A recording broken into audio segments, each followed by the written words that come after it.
Olá! Hoje a gente vai mergulhar fundo no Antigo Testamento, especificamente no primeiro capítulo do livro de Josué. Este é um momento chave, um ponto de virada fundamental na história de Israel. A morte de Moisés e, claro, a passagem do manto da liderança. E o capítulo já abre com uma pergunta que, olha, define o destino de toda uma nação.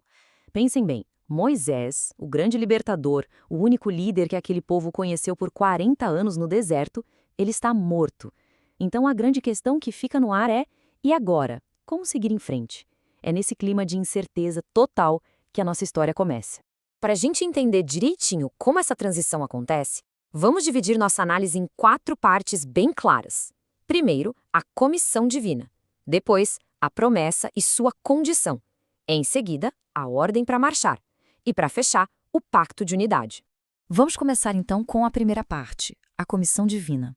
O interessante aqui é que o capítulo não perde tempo com luto ou lamentação. A crise de liderança deixada pela morte de Moisés é resolvida assim, de forma imediata e direta, por uma intervenção divina.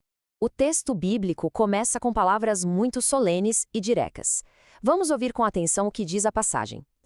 Depois da morte de Moisés, servo do Senhor, disse o Senhor a Josué, filho de Num, auxiliar de Moisés: Meu servo Moisés está morto. Agora, pois, você e todo este povo preparem-se para atravessar o rio Jordão. É impressionante a clareza e a urgência do comando, né? Não há espaço para hesitar, a missão tem que continuar. E é exatamente isso que a gente chama de uma comissão divina. Não é um simples conselho, Ei, que tal você liderar? Não, é uma transferência formal de autoridade. Deus está, de fato, nomeando oficialmente Josué, que até então era só o auxiliar de Moisés, como o novo comandante de toda a nação. Mas, e essa é a parte mais importante, a base dessa comissão toda não está na capacidade pessoal de Josué. Está numa promessa divina que é absolutamente fundamental. A promessa é a seguinte: assim como estive com Moisés, estarei com você. Nunca o deixarei, nunca o abandonarei. É essa garantia da presença de Deus que legitima a nova liderança de Josué e o conecta diretamente com o legado de Josué. Ok, agora a gente entra na segunda parte da nossa análise, a promessa e a condição. Porque essa comissão divina, ela vem com uma promessa de vitória gigantesca. Mas, atenção, ela não é incondicional. Existem termos bem claros para que o sucesso aconteça. Aqui a gente consegue ver essa estrutura do acordo de forma bem visual.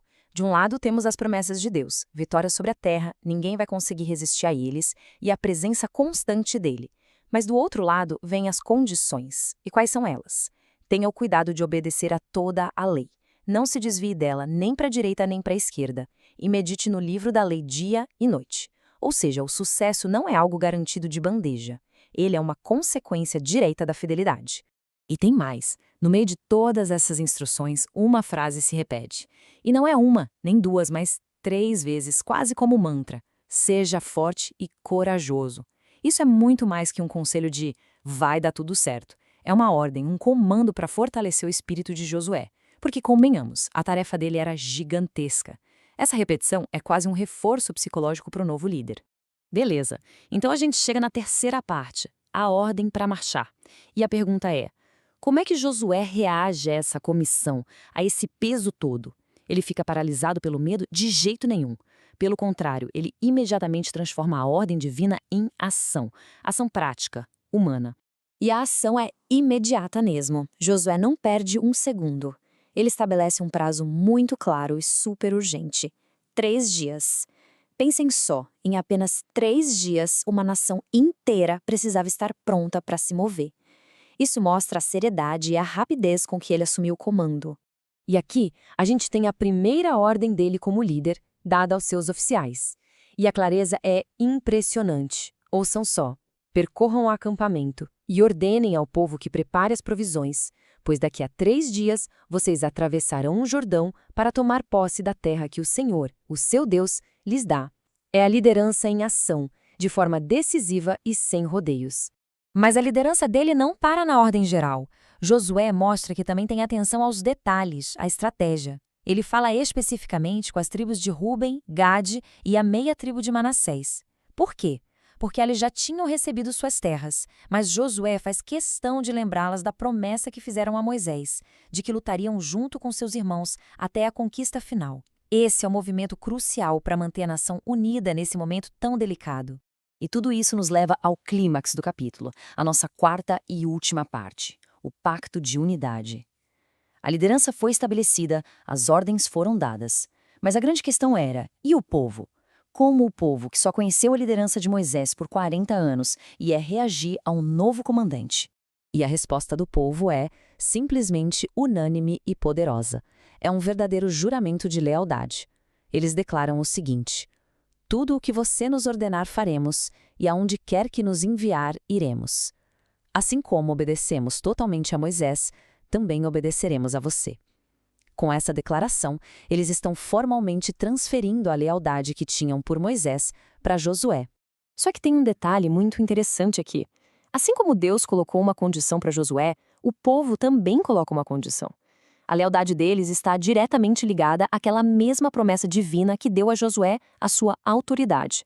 Eles dizem, somente que o Senhor, o seu Deus, seja com você, como foi com Moisés. Isso é fascinante porque revela que a lealdade do povo, no fim das contas, é a Deus que se manifesta através do líder que ele escolheu. E para selar de vez esse pacto, eles estabelecem uma consequência terrivelmente séria para quem desobedecer. A punição para a rebelião é explícita e o tom aqui fica muito pesado. A declaração é: todo aquele que se rebelar contra suas instruções e não obedecer às suas ordens, seja o que for que você lhe ordenar, será morto.